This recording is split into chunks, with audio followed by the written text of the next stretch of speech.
우리가 인생을 살면서 꼭 필요한 것이 있다면은 아마 여러분들 이 먹는 것에 대한 필요함이 여러분들이 분명히 있습니다. 특별히 우리가 먹지 않고 우리가 살 수 없고 또 물을 마시지 않으면 인간은 살 수가 없습니다. 오늘은 본문을 통해서 푸른 초장 쉴만한 물가 이 두 가지가 우리가 삶에 분명히 필요한 것이라는 겁니다. 마치 양이 두 가지가 필요한데 풀이 필요하죠. 저들이 먹을 수 있는 풀. 그래서 풀밭을 오늘 성경은 초장이라고 표현했고 그 다음에 그 양들이 먹을 물이 그 양들에게 필요한 거예요. 마찬가지로 우리가 신앙의 삶을 살면서 우리가 필요한 것이 있다면 바로 두 가지입니다. 하나는 말씀입니다. 할렐루야. 두 번째는 성령의 생수라는 거예요. 그래서 오늘 시편 23편 2절에 그가 나를 푸른 초장에 누이시며 쉴만한 물가로 인도하시는도다 라는 이 다윗의 고백을 통해서 우리는 삶에 정말 필요한 것이 있습니다. 그것은 말씀이요 그것은 성령이 우리 가운데 공급해 주는 생명수입니다 라고 우리는 고백해야 됩니다. 먹을 것이 없고 마실 것이 없으면은 우리가 살 수 없죠. 이와 같이 우리가 신앙생활하면서도 말씀과 성령의 생수가 없으면은 우리가 살 수 없다는 거예요. 다윗은 이것을 반대로 이렇게 고백합니다. 시편 1편에 주님은 나의 목자 되십니다. 그러기에 나는 부족함이 없습니다라는 고백을 합니다. 이 말을 통해서 우리는 우리 신앙의 삶에 어떤 고백이 있어야 됩니까? 주님이 계심으로 나는 충분합니다라는 믿음의 고백이 있어야 된다는 거예요. 그것은 주님이 오늘은 성경에 목자로 나와 있고 양은 목자가 있으면 된다는 거예요. 왜요? 목자가 푸른 초장과 쉴만한 물가로 인도하기 때문이라는 거죠. 곧 우리 삶에 진정으로 필요한 것은 바로 주님께서 나를 인도하시는데 어디로 인도하시냐고요? 바로 말씀으로 인도하시고 성령의 생명수로 우리를 인도하시는 줄 믿으시기 바랍니다. 그러게 우리에게 꼭 필요한 것이 있다면 바로 말씀이요 성령의 생명수랍니다. 그래서 성경은 예수님이 이 땅에 오실 때 말씀으로 오셨고 말씀으로 오신 그분이 바로 하나님이시다라고 요한복음 1장은 말씀하고 있죠.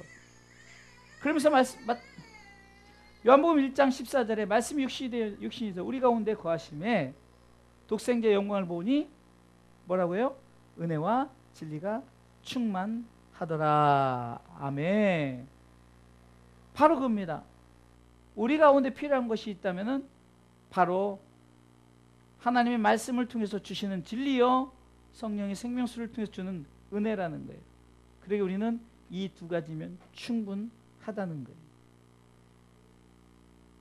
우리가 삶에 필요한 것이 꼭 먹을 것이고 마실 것 이것 같지만 그리스도인들에게는 이 영원한 이 갈급함과 우리 가운데 영적인 것을 채워줄 수 있는 이 말씀이 우리 가운데 사라져버리면 우리는 결코 신앙생활을 할 수 없다는 거예요. 그래서 아모스 8장 11절에도 우리 가운데 물이 없어서 가람이 아니고 양식이 없어서 주림이 아니라 여호와의 말씀을 듣지 못한 기갈이라 그랬죠. 이와 같이 우리 가운데 성령님 우리에게 공급해 주시는 것이 없으면 우리는 어떻습니까? 바로 우리는 영적인 기갈에 빠진다는 거예요. 오늘도 우리 성도들이 함께 기도할 제목은 바로 이겁니다. 주님이 나에게 말씀과 성령의 생명수를 공급해 주시는 분이다. 곧 푸른 초장과 쉴만한 물가로 나를 인도하시는 분이다. 그리고 결국은 이렇게 인도하시는 주님은 결국은 왜 우리를 이렇게 이끄시는가 보니까 3절에 바로 이렇게 하는 이유가 있습니다. 읽습니다. 내 영혼을 소생시키시고 자기 이름을 위하여 의의 길로 인도하시는도다. 아멘. 주님의 이름을 위하여 우리를 의의 길, 곧 생명수 또한 말씀 있는 곳으로 우리를 인도하신다는 것. 곧 이것 때문에 우리 내 영혼이 소생시켜진다는 거죠.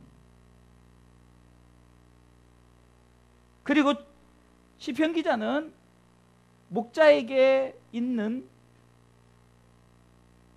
지팡이 막대기를 비유하면서 주님의 지팡이와 막대기가 나를 안위하시나이다 라는 것은 안위 뭡니까? 편안하게 우리를 지켜주신다. 그러게 내가 평안합니다 라는 거죠. 주님이 내 안에 계심으로 말미암아 우리 가운데 주어지는 푸른 초장과 쉴만한 물가가 우리에게 주어짐으로 말미암아 우리는 평안하고, 또 주님께서 대적으로부터 지켜주니 우리는 안위한 삶을 살아간다는 믿음의 고백입니다. 결국은 오늘 본문의 5절과 6절을 통해서는 결국은 이것이 이 땅의 것을 말하는 것이 아니라 바로 우리가 여호와의 집에 영원히 거한다는 이 말씀을 통해서 결국은 땅의 삶에 우리 가운데 보여주는 것들을 통해서 결국은 하나님의 나라에 우리가 영원히 안식할 것, 영원한 하나님의 나라를 우리가 차지하며 그 영광을 우리가 누릴 것을 바로 다윗은 고백하고 있다는 거예요. 모든 성경은 그러기에 우리 가운데 주시는 말씀이 뭡니까? 이 땅의 것을 위한 말씀이 아니라 하나님의 나라를 위한 말씀이기 때문에 오늘도 이 말씀 붙잡고 우리가 기도할 때, 하나님 정말로 우리 주님이 나의 목자 되시는 확신을 갖고, 두 번째는 내게 필요한 것은 말씀과 성령의 생명수입니다. 그리고 하나님께서 그분의 이름을 위하여 나를 인도하시기 때문에 우리가 그분의 이름을 걸고 믿음으로 살아가게 도와주시고, 또한 우리 가운데 하나님께서 안위하는 곧 평안의 축복을 주은 것처럼 우리가 평안한 우리가 이 땅에 정말 삶을 누릴 수 있도록, 그래서 결국은 1절부터 4절까지의 삶을 통해서 바로 5절과 6절은 결국은 우리가 대적을 이기고 결국은 아버지의 영원히 거하는 그 축복이 있다는 하나님의 나라에 대한 비유를 오늘도 말씀하고 있다는 거예요. 그렇게 우리에게 삶에 필요한 것 두 가지입니다. 바로 이 두 가지를 놓고 오늘도 기도하시기를 주님의 이름으로 축원합니다.